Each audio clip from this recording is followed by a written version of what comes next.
ಇದು ಎಲ್ಲಾ ಸರ್ವ ಜನಾಂಗದ ಶಾಂತಿಯ ತೋಟ. ಯಾಕಂದ್ರೆ ಮಡಿವಾಳಪ್ಪನವರು ಹೆತ್ತ ಶಿಷ್ಯ ಪರಂಪರೆಯನ್ನ, ಮಹಾಂತರ ಶಿವಯೋಗಿಗಳ ಹೆತ್ತ ಶಿಷ್ಯ ಪರಂಪರೆಯನ್ನ ಹೊಂದಿದ್ರು. ಅಂದ್ರೆ ಮಡಿವಾಳಪ್ಪನವರನ್ನ ಮೊದಲು ಮಾಡಿ ಕಡ್ಲೇವಾಡದ ಸಿದ್ದಪ್ಪ, ಬಹುಶಃ ಕಡ್ಲೇವಾಡದ ಸಿದ್ದಪ್ಪ ದನ ಕಾಯುವಂತ ವ್ಯಕ್ತಿ.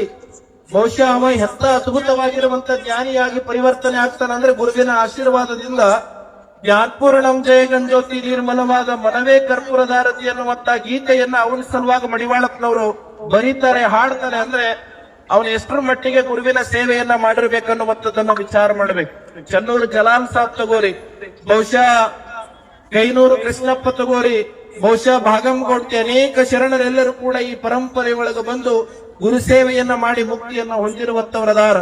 ಅಂತ ಗುರು ಪರಂಪರೆಯ, ಅಂತ ಶಿಷ್ಯ ಪರಂಪರೆ ಒಳಗೆ ನಾವೆಲ್ಲರೂ ಕೂಡ ಸೇರಿವಲ್ಲ. ನಮ್ಮಂತ ಪುಣ್ಯವಂತರು ಧನ್ಯವಂತರ ಜಗತ್ತಿನೊಳಗೆ ಯಾರು ಇಲ್ಲ ಅನ್ನುವಂಥದ್ದನ್ನ ತಾವೆಲ್ಲರೂ ಕೂಡ ಅರ್ಥಕೊಳ್ಬೇಕು. ಬಹುಶಃ ಈ ಜಡೆ ಜಾತ್ರೆ ಅನ್ನುವಂಥದ್ದು ಯಾಕೆ ಬಂತು? ಬಹುಶಃ ಮಹಾಂತ ಶಿವಯೋಗಿಗಳು ಈ ನಾಡೆಲ್ಲನೂ ಕೂಡ ಕಾಡುಮಯವಾಗಿರುವಂತ ನಾಡು. ಬಹುಶಃ ಯಾರು ಕೂಡ ಸಂಚಾರ ಮಾಡದೇ ಇರುವಂತ ನಾಡಿದು. ಬಹುಶಃ ಮಲಗಾಣದಿಂದ ಮಹಾಂತ ಶಿವಯೋಗಿಗಳು ಎಲ್ಲಿ ತನ ಬರ್ತಾರಂದ್ರೆ ಗಣಗಾಪುರದ ತನ ಬರ್ತಾರೆ. ಬಹುಶಃ ಆಸಿನಾಳ ಅನೇಕ ಹಳ್ಳಿ ಒಳಗ ತಿರುಗಾಡಿಕೊಂಡು ಮಹಾಂತ ಶಿವಯೋಗಿಗಳ ಪಾದಚಾರಿಯ ಮೂಲಕ ಬರ್ತಾರ. ಬಂದು ಗಣಗಾಪುರದೊಳಗ ವಸ್ತಿ ಇರುವಂತ ಗಳಿಗೆ ಒಳಗೆ ಇವತ್ತಿಗೂ ಕೂಡ ಗಣಗಾಪುರದೊಳಗೆ ಶಾಖಾ ಮಠ ಅದ. ಬಹುಶಃ ಗಣಗಾಪುರದೊಳಗೆ ವಸ್ತಿ ಇರ್ಬೇಕಾದ್ರೆ ಬಹಳ ಭಕ್ತರಂದ್ರಂತ, ಯಪ್ಪ ಇಲ್ಲೇ ಮಠ ಮಾಡೋಣ, ನಿಮ್ಮ ಅದ್ಭುತವಾಗಿರುವಂತ ಮಠದ ನಿರ್ಮಾಣವನ್ನ ಇಲ್ಲೇ ಮಾಡೋಣ ಅಂತಂದಾಗ ಬಹುಶಃ ಮಹಾಂತ ಶಿವಯೋಗಿಗಳಂದ್ರಂತ, ನೋಡಪ್ಪ ಇಲ್ಲಿ ಮಾಡುವಂತದ್ದು ನನಗೆ ಅವಶ್ಯಕತೆ ಇಲ್ಲ, ನನ್ನ ಜಾಗನೇ ಬೇರೆ ಅದ, ಇಲ್ಲಿ ಈ ಜಾಗ ಗಣಗಾಪುರ ಜಾಗ ಬೇರೆದವ್ರದೇ ಅದ, ಹಾಗಾಗಿ ನಾ ಅಲ್ಲೇ ಹೋಗ್ತೀನಿ. ಮುಂದೊಬ್ಬ ಇಲ್ಲಿ ತ್ರಿಮೂರ್ತಿ ವಲ್ಲಭ ದತ್ತಾತ್ರೇಯ ಬರ್ತಾನಂತ ತಿಳ್ಕೊಂಡು ನುಡಿದು ಹೋಗಿರುವಂತವ್ರು ಯಾರು ಅಂದ್ರೆ ಮಹಾಂತ ಶಿವಯೋಗಿಗಳು. ಬಹುಶಃ ಅಂತ ಎಲ್ಲ ಗುರುಗಳನ್ನ ನಮ್ಮೆಲ್ಲರಿಗೂ ಕೂಡ ಸಿಗುತ್ತವೆ. ಬಹುಶಃ ಸುರ್ಪುರ ದೊರೆಗಳ ಮನೆತನದ ಗುರುಗಳಾಗಿ ಸದಾ ಬಕ್ಕಲ ಆಶೀರ್ವಾದವನ್ನ ಮಾಡುವಂತ ಮಹಾಂತ ಶಿವಯೋಗಿಗಳು. ಮಡಿವಾಳಪ್ಪನವ್ರು ಎಷ್ಟು ಚಲೋ ಹಾಡಿದ್ರು, ಗುರುವೇ ನೀ ಬೇಗನೆ ಮೊರೆ ಕೇಳೋ, ವ್ಯರ್ಥ ಹರಿದು ಹೋಗುತ್ತೀನಿ ಹಿಡುಕೋರೋ. ಬಹುಶಃ ಜೀವನದೊಳಗೆ ಎಷ್ಟು ಗುರು ಅನ್ನುವಂಥವನ ಅವಶ್ಯಕತೆ ಅದಾನಂತಂದ್ರೆ, ನಿಮಗ ರೊಕ್ಕ ಎಷ್ಟು ಅವಶ್ಯ ಅದನೋ, ಕಾರ್ ಎಷ್ಟು ಅವಶ್ಯ ಅದನೋ, ಬಂಗಾರ ಎಷ್ಟು ಅವಶ್ಯ ಅದನೋ, ಬೆಳ್ಳಿ ಎಷ್ಟು ಎಷ್ಟು ಅವಶ್ಯಕತೆ ಅದನೋ, ಅದಕ್ಕಿಂತ 1000 ಪಟ್ಟು ಬದುಕಿನೊಳಗೆ ಯಾರ ಅವಶ್ಯಕತೆ ಅದ ಅಂದ್ರೆ ಅದು ಗುರುವಿನ ಅವಶ್ಯಕತೆ ಅದ ಅನ್ನುವಂಥದ್ದನ್ನ ನಾವೆಲ್ಲರೂ ಕೂಡ ನೆನಪಿನೊಳಗೆ ಇಟ್ಟುಕೊಳ್ಬೇಕು. ಯಾಕಂದ್ರೆ ಅಂತ ಮಹಾಜ್ಞಾನಿ ಕಡಿಕೋಳದ ಮಡಿವಾಳಪ್ಪನವರೇ ಬರೆದರು, ಗುರುವೇ ನೀ ಬೇಗನೆ ಮೊರೆ ಕೇಳೋ, ವ್ಯರ್ಥ ಹರಿದು ಹೋಗುತ್ತೀನಿ ಹಿಡುಕೋರು, ಪದರಿಗೆ ಬಿದ್ದೀನಿ ಪಾಪಿಷ್ಟ, ಗುರು ಮಹಾಂತನೇ ನೋಡೋ ಎನ್ನ ಅದೃಷ್ಟ ಅನ್ನುವಂಗ ನಮ್ಮೆಲ್ಲರ ಅದೃಷ್ಟ ಯಾರು ಅಂತಂದ್ರೆ ಮಹಾಂತ ಶಿವಯೋಗಿನೇ ನಮ್ಮೆಲ್ಲರ ಅದೃಷ್ಟ ಅನ್ನುವಂಥದ್ದನ್ನ ಈ ಸಂದರ್ಭದೊಳಗೆ ತಿಳಿಸಿ, ಚಿಲುಮೆಗೆರೆ ಗ್ರಾಮದೊಳಗ ಓರ್ವ ಅಜ್ಜಿ, ವಯಸ್ಸಾಗಿರುವಂತ ಆಯಿ, ಬಹಳ ಲಕ್ಷ್ಯ ಇಟ್ಕೊಂಡು ಕೇಳ್ರಿ. ಇಂಥ ಬಹುಶಃ ಇವತ್ತು ನಮ್ಮೆಲ್ಲರಿಗೂ ಕೂಡ ಕ್ಷಣ ಕ್ಷಣಕ್ಕೂ ಕೂಡ ಪವಾಡವನ್ನ ನಿದರ್ಶನವನ್ನ ತೋರುವಂತ ಮಹಾಂತ ಶಿವಯೋಗಿ. ಬಹುಶಃ ಚಿಲುಮೆಗೆರೆಯಿಂದ ದಿನನಿತ್ಯನೂ ಕೂಡ ಮಹಾಂತನ ಗುಡ್ಡಕ್ಕಂದ್ರೆ ಮಹಾಂತ ಶಿವಯೋಗಿಗಳು ಇರುವಂತ ಕಾಡಿಗೆ ಒಬ್ಬ ದನ ಕಾಯುವಂತವ ದನಗಳನ್ನ ತಗೊಂಡು ಬರ್ತಿದ್ದ. ದನ ಕಾಯುವಂತ ಹುಡುಗ ದನಗಳನ್ನ ತಗೊಂಡು ಬರುವಂತ ಗಳಿಗೆ ಒಳಗ ಅವಾಗ ಮಹಾಂತ ಶಿವಯೋಗಿಗಳ ದಿನನಿತ್ಯನೂ ಕೂಡ ಅವ ತಂದಿರುವಂತ ಪ್ರಸಾದನೆ ಇವತ್ತಿಗೂ ನಮ್ಮ ಮಠದೊಳಗ ಕತ್ತೆ ಭಿಕ್ಷೆ ನಿಂತಿಲ್ಲ. ಯಾಕೆ ನಿಂತಿಲ್ಲ ಅಂತಂದ್ರೆ ಇವತ್ತಿಗೂ ಕೂಡ ಮಹಾಂತ ಶಿವಯೋಗಿಗಳು ಭಕ್ತರು ಏನೇನೋ ಚಲೋ ಚಲೋದು ಮಾಡ ನೈವೇದ್ಯ ತಂದು ಹಿಡಿದಾರಂದ್ರೆ ಅದು ಮಹಾಂತ ಶಿವಯೋಗಿ ಶ್ರೇಷ್ಠ ಅಲ್ಲ. ಹೊರತಾಗಿ ಯಾವ್ದು ಶ್ರೇಷ್ಠ ಅಂದ್ರೆ ಊರೆಲ್ಲಾ ತಿರುಗಾಡಿ ಮನೆಯೆಲ್ಲಾ ತಿರುಗಾಡಿ ಜೋಳಗಿ ಹಿಡ್ಕೊಂಡು ತಂದು ಅವನು ಎದುರಿಟ್ರೆ ಮಾತ್ರ ಅವನಿಗೆ ಮಹಾಂತ ಶಿವಯೋಗಿಗೆ ಆನಂದ.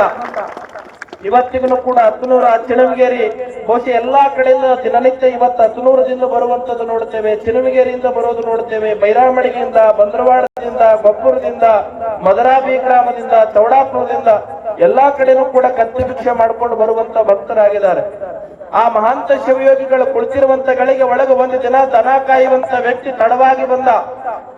ಅಪ್ಪಗಳು ಕೇಳಿದ್ರು, ಮಹಾಂತ ಶಿವಯೋಗಿಗಳು ಕೇಳಿದ್ರು, ಯಾಕಪ್ಪ ಯಾಕೆ ತಡ ಮಾಡಿ ಬಂದಿದೆ? ಯಪ್ಪ ನಮ್ಮ ಆಯ್ಕೆ ಕಣ್ಣಿಲ್ರಿ, ನಮ್ಮ ಆಯ್ಕೆ ಅದಾಳ, ನಾನು ಒಬ್ಬನೇ ಮಾತ್ರ ನಮ್ಮ ಆಯ್ಗೆ ರಕ್ಷಣೆ ಮಾಡವ, ಆಕಿಗೂ ರಕ್ಷಣೆ ಮಾಡುವಂತವಳು ನಾನೇ, ನನಗ ರಕ್ಷಣೆ ಮಾಡುವಂತವಳು ಅವಳೇ. ಹಂಗಾಗಿ ಒಂದ್ ಸ್ವಲ್ಪ ಎದ್ದು ಅಡಿಗೆ ಮಾಡಕ್ ಲೇಟ್ ಆಯ್ತ್ರಪ್ಪ, ಆಕಿಗೆ ಕಣ್ಣು ಕಾಣೋದಿಲ್ಲ ಅಂತಂದಾಗ ಮಹಾಂತ ಶಿವಗಳು ಹೇಳಬೇಕಿಲ್ಲೋ ಇಷ್ಟು ದಿವಸ ನನಗ? ಯಪ್ಪ ಹೇಳುವಂತ ಪ್ರಸಂಗ ಬಂದಿಲ್ಲ, ನಾ ಹೇಳಿಲ್ಲ.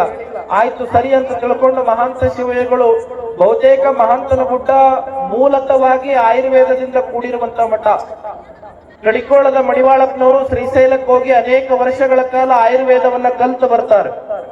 ಬಹುಶಃ ಮಹಾಂತ ಶಿವಯೋಗಿಗಳು ಕೂಡ ಏನ್ ಮಾಡ್ತಾರಂದ್ರೆ, ತಗೋ ಈ ಶ್ರೇಷ್ಠವಾಗಿರುವಂತ ಪತ್ರಿಯ ರಸವನ್ನ ನಿಮ್ಮ ಮಾಯಿ ಕಣ್ಣಿನೊಳಗ ಹಾಕು, ಬಹುಶಃ ನಿಮ್ಮ ಮಾಯಿ ಕಣ್ಣು ಬರ್ತಾವಂತಂದಾಗ ಆ ದನ ಕಾಯುವಂತ ವ್ಯಕ್ತಿ ಓಡ್ಕೊಂತ ಚಿಣಂಗೇರಿಗೆ ಹೋಗಿ ಆಯಿಗೆ ಬಹುಶಃ ಆಯಿ ಕಣ್ಣೊಳಗ ಆ ಕೊಟ್ಟಿರುವಂತ ಪತ್ರಿಯ ರಸವನ್ನ ಹಾಕಿದಾಗ ಆ ತಟಕ್ಷಣದೊಳಗ ಆ ಕಳ್ಕೊಂಡಿರುವಂತ ಕಣ್ಣುಗಳೆರಡೂ ಕೂಡ ಎರಡೂ ಕಣ್ಣುಗಳು ಕೂಡ ಮತ್ತೆ ಮರಳಿ ಪಡ್ಕೊಂತಾಳೆ ವಯಸ್ಸಾಗಿರುವಂತ ಅಜ್ಜಿ.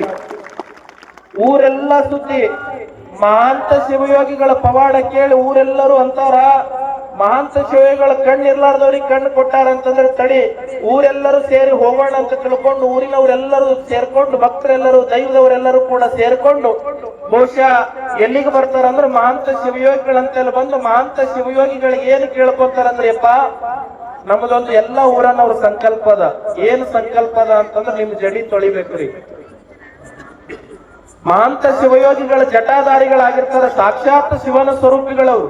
ಬಹುಶಃ ಜಟಾಧಾರಿಗಳಾಗಿರುವಂತ ಗಳಿಗೆ ಒಳಗೆ ಮಹಾಂತ ಶಿವಯೋಗಿಗಳಿಗೆ ಬಹುಶಃ ಆ ಊರವರೆಲ್ಲರೂ ಕೂಡ ಬಂದು ವಯಸ್ಸಾಗಿರುವಂತ ಅಜ್ಜಿ, ಯಪ್ಪ ನನಗೆ ಕಣ್ಣು ಕೊಟ್ಟಿದಿ, ನನ್ನ ಆಸೆ ಏನಂದ್ರೆ ನಿನ್ನ ಜಟಿಯನ್ನ ತೊಳಿಬೇಕು, ಅಭಿಷೇಕವನ್ನ ಮಾಡಬೇಕು, ಭಕ್ತರ ಮಧ್ಯದೊಳಗೆ ನಿನಗೆ ಕೂಡಿಸಿ ಎತ್ತರ ಜಾಗದೊಳಗೆ ಕೂಡಿಸಿ ನಿನಗೆ ಅಭಿಷೇಕ ಮಾಡ್ಬೇಕನ್ನುವಂತ ಸಂಕಲ್ಪ ಮಾಡಿದಾಗ ಮಹಾಂತ ಶಿವಯೋಗಿಗಳಂತಾರಂತ, ನನಗ್ ಮಾಡಬೇಡ್ರಿ, ಹೊರತಾಗಿ ನನ್ನ ಪ್ರತಿರೂಪವಾಗಿರುವಂತ ಲಿಂಗಕ್ಕೆ ಮಾಡ್ರಿ ಅಂತ ತಿಳ್ಕೊಂಡು ನೋಡಿ ಭಜಿಸುವ ಮಹಾಂತೇಶ್ವರ ಲಿಂಗ ಅನ್ನುವಂತ ಕಾರಣಕ್ಕಾಗಿ ಇವತ್ತು ಲಿಂಗಕ್ಕ